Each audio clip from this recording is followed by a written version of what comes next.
गली में सूरज की पहली किरण उतरी नहीं थी कि केतकी के घर से उड़ती खुशबू ने मोहल्ले की नींद उड़ा दी थी, जिसका सबसे पहले शिकार बनी मोहल्ले की दो जुबानी झंझटबाज निर्मला और सुषमा। सुन सुषमा, तूने सूंघाई है? हाँ, ये तो वही खुशबू है जो दाल में देसी घी पड़ने से आती है। और ऊपर से जीरा हिंग का तड़का, और कढ़ाई में कुछ भून रहा है। लगता है बेसन के पकौड़े तल रही है बहू। भगवान सबको ऐसी बहू दे, और हमें कम से कम एक हफ्ते में एक बार ऐसे पड़ोसियों के घर खाने का न्योता दे। केतकी की किस्मत तो देख, पहले मोहन जी जैसे सीधा सपाट पति, ऊपर से ये बहू जो सुबह उठते ही मंदिर भी सजाती थी और रसोई भी। मेरे यहाँ तो बहू उठते ही पहले इंस्टा स्क्रॉल करती है। मुझसे तो रुका ही नहीं जा रहा। सुषमा, जरा कुंडी खड़का दूं क्या? अगर आप कुंडी ना खड़काएंगी तब भी आपकी करुणा को पता चल जाएगा आंटी जी। क्या आपका पूरियां खाने का मन कर रहा है? नाश्ता तैयार ही है, आ जाइए। निर्मला और सुषमा अंदर जाती है, जहां डाइनिंग टेबल पर करुणा जी के ससुर जी मोहन, सास केतकी, बेटा कृष और पति रॉकी बैठे थे। मान गए तेरी किस्मत को केतकी। सोना दान किया था क्या पिछले जन्म में तूने?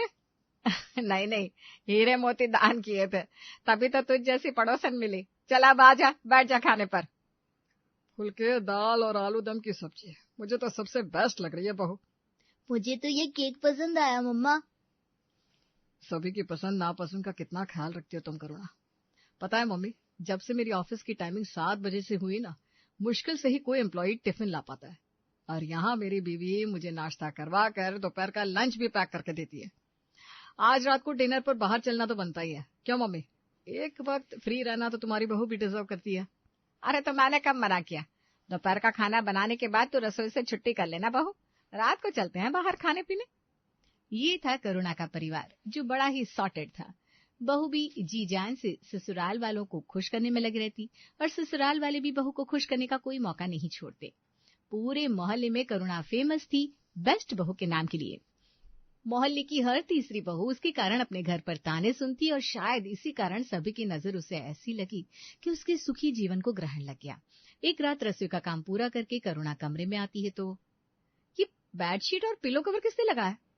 इस बिस्तर पर जो सबसे ज्यादा सोता है उसने, और सिर्फ इसी कमरे के नहीं बाकी कमरों के भी बेडशीट और पिलो कवर लगा दिए मैंने।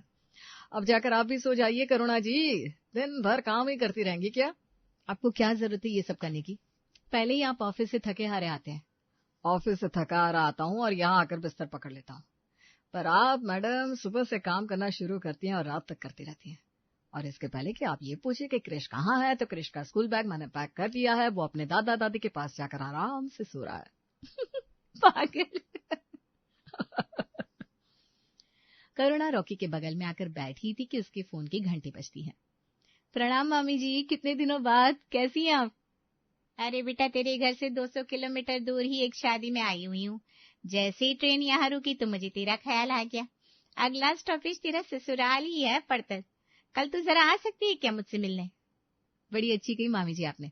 24 घंटे ट्रेवल करके आप एक शादी अटेंड करने आ सकती है, पर अपनी भांजी के ससुराल नहीं। हाँ, आराम से शादी एंजॉय करने के बाद कम से कम 1 हफ्ते आप यहाँ रुकेंगी, उसके बाद ही वापस जाने दूंगी मैं आपको। मना मत कीजिएगा, आपको मेरी कसम। चल ठीक है बेटा, रुक जाऊंगी तेरे पास। 2 दिन बाद ललिता करुणा के घर आती है। अरे करुणा बेटा, कहाँ हो तुम? माथे पर पसीना, हाथों पर आटा लगाए करुणा रसोई से बाहर आती है। शाम के 5 बजे ये कौन सा काम कर रही हो बेटा तुम? घर का काम है मामी जी, ये तो लगा ही रहता है। और वैसे भी मेरे ससुराल वाले खाने के बड़े शौकीन है, इसलिए वक्त बेवक्त मैं कुछ न कुछ नया ट्राई करती रहती हूँ। आप आइए ना, मैं आपके लिए कुछ लेकर आती हूँ। नहीं बेटा, तू अपना काम पूरा कर ले, चल मैं तेरे साथ रसोई में आती हूँ। ललिता रसोई के अंदर जाती है और देखती है पूरी रसोई बिखरी पड़ी है। गैस के चारों बर्नर पर कुछ न कुछ बनने के लिए चढ़ा हुआ है। एक तरफ पैन में पास्ता बन रहा है, दूसरी ओर कढ़ाई में ग्रेवी तैयार हो रही है, तवे पर टिकिया बन रही है, तो स्टीमर में कुछ स्टीम हो रहा है, और इतने सबके साथ करुणा आटा गूंथ रही है। हे राम, इसीलिए तेरी ये हालत हो गई है बेटा। ओहो, मुझे तो दीदी के लिए बुरा लग रहा है। कैसा लगता है उन्हें कि ऐसे घर में ब्याह दी उन्होंने अपनी बेटी? अरे नहीं मामी जी, ऐसी कोई बात नहीं है। अरे वो तो दिख ही रहा है बेटा, इतने तो लोग भी नहीं है तेरे घर पर जितने बर्तन तूने चूल्हे पर चढ़ा रखे हैं। शादी को 5 साल हुए हैं तेरे। 25 नहीं, देखा चेहरा, क्या हालत हो गई, पूरे सर पर दाने आ गए हैं। ओहो, ये तो होना ही था। तेरी चिमनी भी काम नहीं कर रही। दिन भर इस तरह तेल मसाले के बीच में रसोई में गलती रहेगी तो चेहरे का यही हाल होगा ना। मुझे देख 26 साल हो गए मेरी शादी को, फिर भी तेरे चेहरे से ज्यादा चमक रहा है मेरा चेहरा। ये सब बाद में कर लूंगी ना मामी जी, आप जल्दी जाकर फ्रेश हो जाइए, मैं अभी आपके लिए कॉफी बना देती हूँ। ललिता फ्रेश होकर जैसे ही कमरे से बाहर आती है, केतकी भी अपनी नींद पूरी कर अपने कमरे से बाहर आती है। अरे भाभी जी, आप आई हुई हैं, बैठिए बैठिए। अरे बहू, जरा चाय कॉफी लाई रही हूँ मामी जी। ये आपकी चाय, ये मामी जी की कॉफी और ये क्रिश का चॉकलेट मिल्क।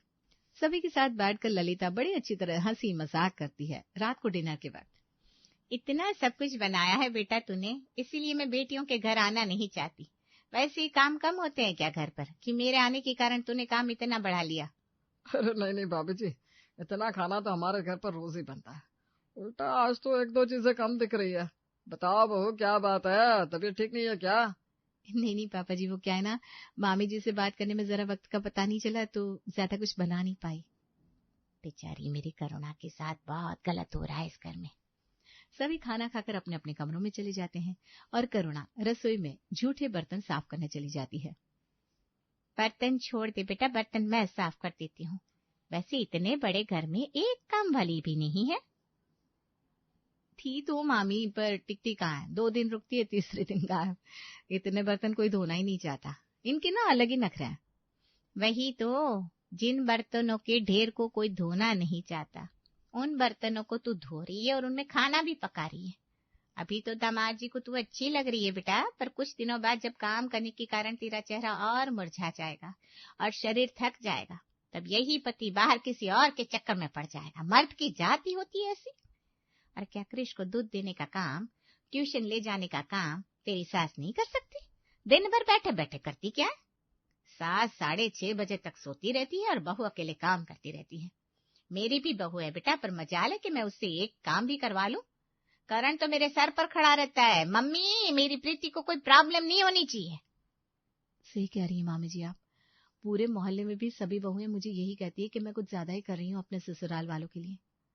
पर अब क्या करूं मैं मामी जी? अपना घर बचाना है तो 4 बर्नर यूज करना छोड़ दे, सभी के लिए अलग अलग खाना बनाना छोड़ दे और खुद के शरीर पर ध्यान दे। पता है, जब तेरे नानी घर पर मेहमान आते थे तब मैं क्या करती थी? एक बार कढ़ाई चढ़ा देती थी और उसी में सारा खाने का काम निपटा देती थी। सभी को रोटी सेक कर देने में कितना टाइम लगता है, वहीं पूरियां बनानी हो तो फटाफट काम हो जाता है, और रात की पूरियां सुबह किसी को खिला दो तो लोग खा भी लेते हैं। समझ गई मामी। और अगली शाम ललिता को विदा कर करुणा गैस पर चढ़ाती है कढ़ाई और पूरियां बनाना शुरू कर देती है। 4 घंटे पहले किचन में आकर इतनी मगजमारी करने का कोई फायदा नहीं होता। यही अपने परिवार वालों के लिए मम्मी भी करती थी। क्या मिला मम्मी को? मामी को देखो जवान पड़ी है और मम्मी को 10 बीमारियां हो रखी। नहीं बाबा, मुझे अपनी माँ जैसा नहीं बनना। फटाफट आलू काटती हूँ, फिर गरम तेल में आलू को फ्राई कर दूंगी। तले हुए आलू और पूरी से अच्छा क्या ही हो सकता है। खाना तैयार कर करुणा सभी को परोस देती है। माँ, आपने बोला था आज फ्रेंच फ्राइज खिलाओगे। ओहो, 2 मिनट रुक, अभी आती हूँ। करुणा रसोई में जाती है और तले हुए आलू के ऊपर मसाला छिड़क कर साथ में सॉस के साथ क्रिश को परोस देती है। Thank you mamma, you are the best. रोज की तरह सभी डिनर करने के बाद अपने कमरे में चले जाते हैं और झूठे बर्तनों को धोने के लिए करुणा रसोई में आती है। अरे वाह, आज तो सिंक आधा भी नहीं भरा। रोज तो पूरी सिंक भर जाती है, यहाँ तक कि बाहर बर्तन रखने पड़ते हैं। मामी का आइडिया सच में लाजवाब निकला। सिर्फ एक कढ़ाई में ही पूरा डिनर समेट दिया मैंने। अब इस तेल का क्या करूं? नहीं, इस तेल को फेंकूंगी नहीं, कढ़ाई के साथ ही उठाकर रख देती हूँ, कल काम आ जाएगा। रोज अपने कमरे में 12:30 बजे तक जाने वाली करुणा आज 11 बजे ही अपने कमरे में पहुंच जाती है। 5 बज गए करुणा, अलार्म बज रहा है, बंद कर दो ना। रोज तो 5 बजे उठकर काम पर लग जाती हूँ, पर आज नहीं। करुणा रसोई में जाती है और फ्रिज से दही निकालती है। रात के बचे हुए आटे में दही डालकर 2 घंटे के लिए छोड़ देती हूँ। कुछ देर में वो फर्मेंट हो जाएगा, फिर इसी के भटूरे तल दूंगी। कल दोपहर के बने हुए छोले भी रखे हैं, ये सही रहेगा।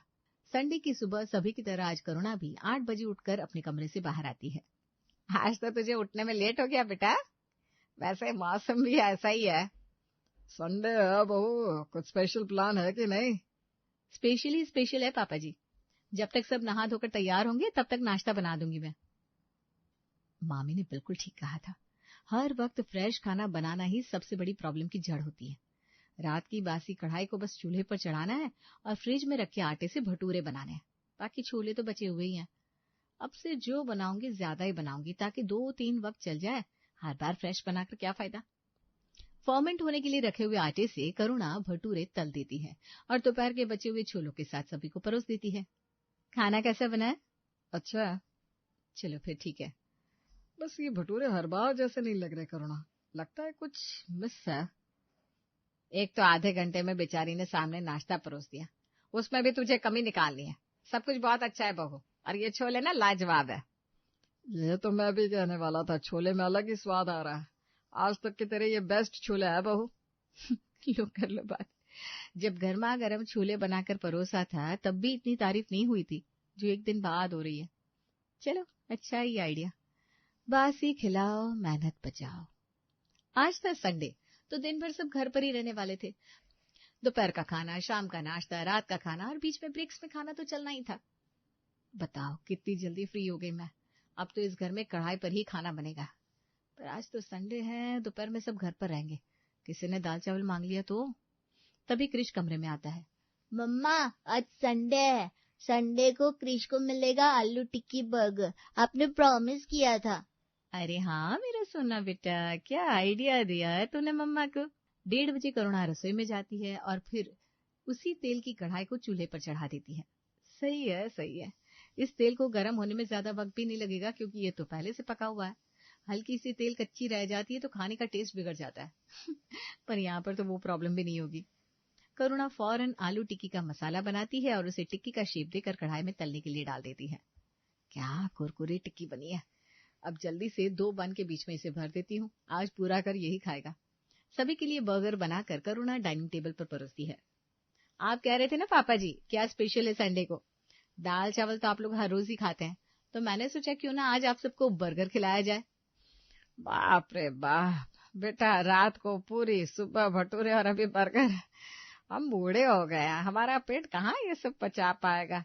ये सब तुम लोग खाओ तो सही है। अरे मम्मी जी आप खुद को बूढ़ा क्यों कह रही है। मेरी मामी मुश्किल से आपसे 2 साल छोटी है, पर देखिए आए दिन रेस्टोरेंट का खाती है क्योंकि उनकी बहू खाना ही नहीं बनाती। आप खुद को बूढ़ा समझेंगी तो पाचन तंत्र कमजोर होता ही जाएगा ना मम्मी जी। और ऐसे जो करुणा की कढ़ाई चढ़ती है फिर वो उतरती ही नहीं।